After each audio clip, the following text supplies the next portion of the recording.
What is the definition of company? According to Wikipedia, a company, abbreviated as Co, is a legal entity representing an association of people, whether natural, legal, or a mixture of both, with a specific objective. Company members share a common purpose and unit to achieve specific declared goals. Companies take various forms such as voluntary association, which may include non-profit organization, business entities whose aim is generating profit, financial entities, and bank program or educational organization. A company can be treated as a legal person so that the company itself has limited liability as members perform or fail to discharge their duty. According to the publicly declared incorporation or published policy, when a company closes, it might need to be liquidated to avoid further legal obligation.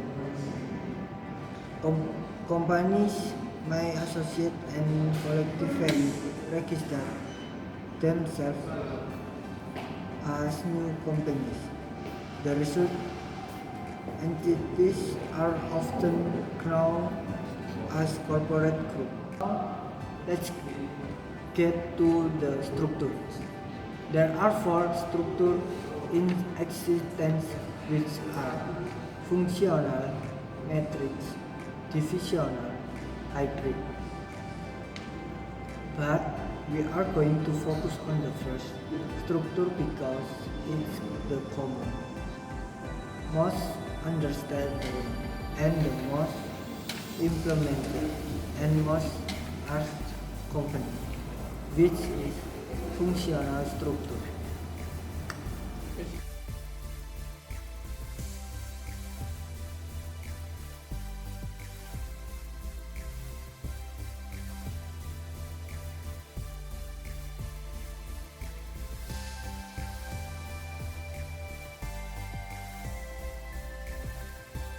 What is a functional organization structure?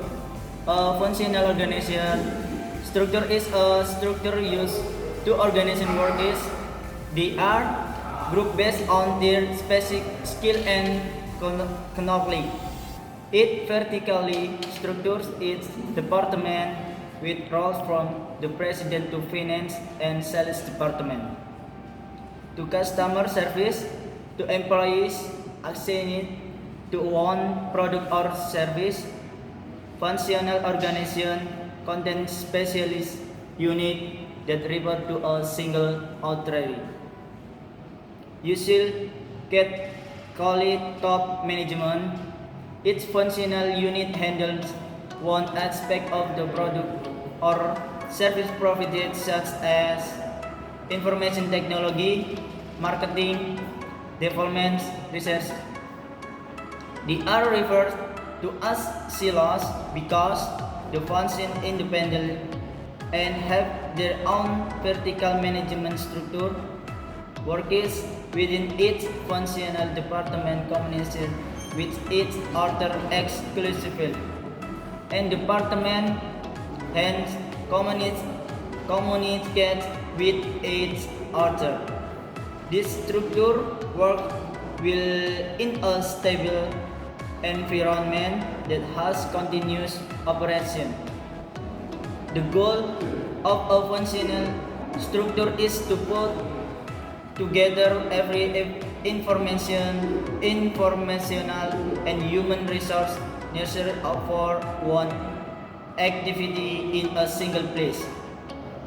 The functional organizational structure helps organization run their business and earn all profit. Advantage of a functional structure. When employees who have similar skill and experience are grouped together, it makes production more efficient and of a higher quality. Roles and tasks do not change very much, so there is little time spent learning. And accountability is clear, since the hierarchy is simple. Employees now the one manager they are to answer to instead of multiple people. This streamlines communication and reduces confusion among employees. Employees can feel confident about what they doing because it is standardized. They are more likely to feel a loyalty to their department and the organization as a whole. This increases more and work ethic as there is more job, job security. There is a clear path of growth for employees with profit motivation and they are more likely to be cooperative with people in their department.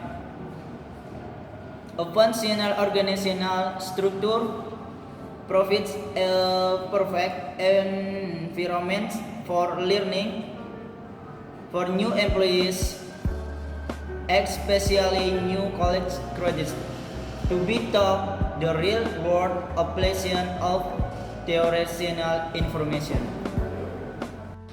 Disadvantage of the functional organizational structure. Employees may find it boring to repeat the same text over and over and become less enthusiastic over time if promotions are not handled well. An employee may be discarded if a lower performing peer is promoted over them. Problems may arise among management if department heads are only focused on their department and do not communicate effectively with other departments. This can cause poor communication and silos that are too independent from one another. If employees and management are only loyal to their teams, there will be a lack of teamwork and coordination. It is a rigid structure where change, innovation, and flexibility can be difficult to implement. An employee in any department may lack knowledge of information about other departments. Managers tend to make decisions without consulting the department first, which can lead to problems. A department can become too autocratic and put its goals above those of the organization as a whole. With so many specialists involved in a process, it is difficult to pin the blame for a specific product or service malfunction on any individual.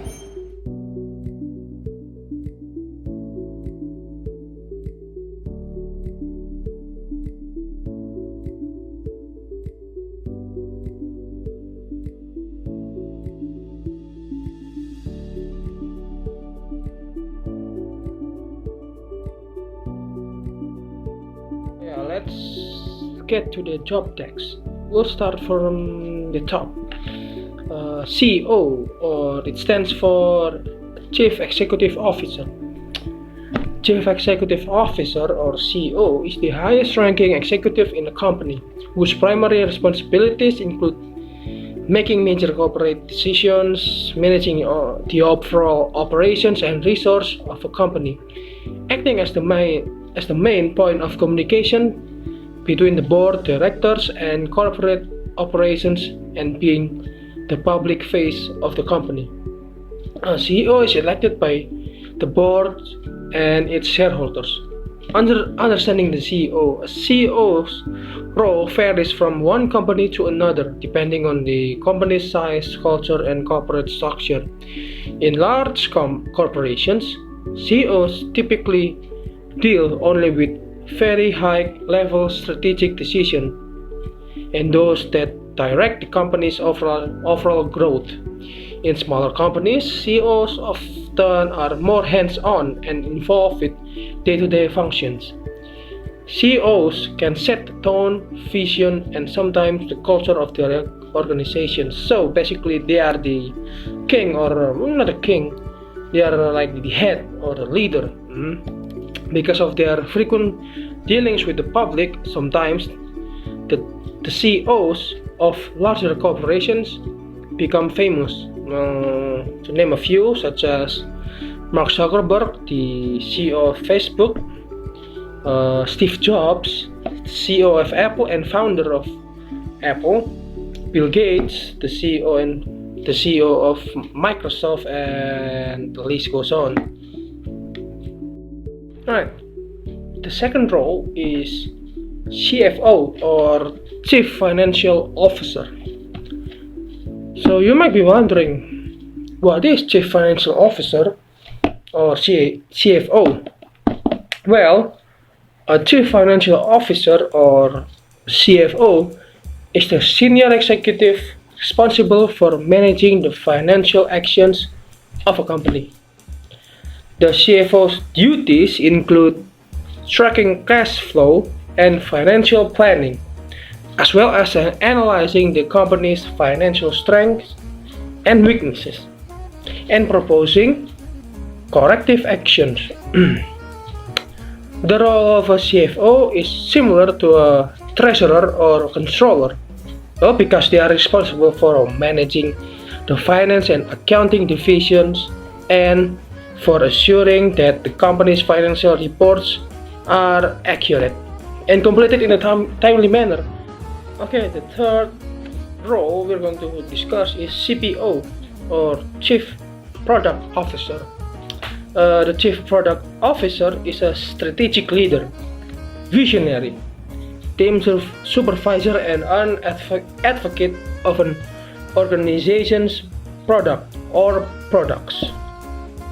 The primary goal of the CPO is to lead and facilitate the creation of products that deliver value to both customers and businesses. CPO usually reports directly to the CEO of the company. What are responsibilities of the CPO? Well, as a strategic leader, the Chief Production Officer, or CPO, is in charge of broad scope of product-related activities, such as number 1, product strategy, number 2, product vision, number 3, product design, number 4, users research, number 5, product development, 6, product growth and marketing, 7, product analytics and metrics, number 8, structuring the product organization, number 9, interviewing, recruiting, and supervising product employees and teams. The next role is Chief Operating Officer, or COO. What is a Chief Operating Officer or COO? Well, the Chief Operating Officer is a senior executive tasked with overseeing the day-to-day administrative and operational functions of a business. The COO typically reports directly to the CEO and is considered to be second in the chain of command.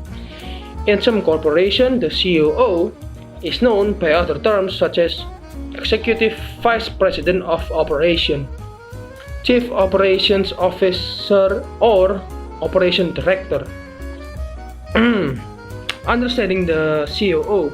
The COO mainly focuses on executing the company's business plan according to the established business model, while the CEO is more concerned with long-term goals and the broader company outlook.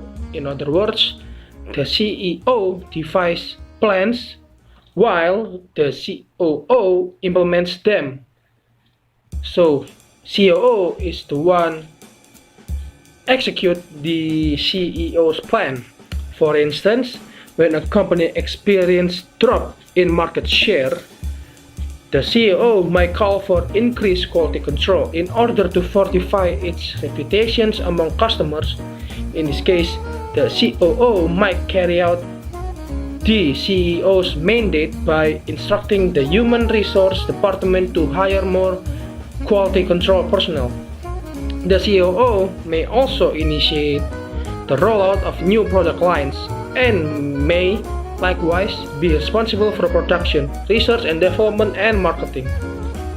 The role of COO, depending on the CEO's preference, the COO often handles company internal affairs, while the CEO functions as the public face of the company and thereby handles all outward-facing communication. In many cases, a COO is specifically chosen to complement the skill sets of the sitting CEO.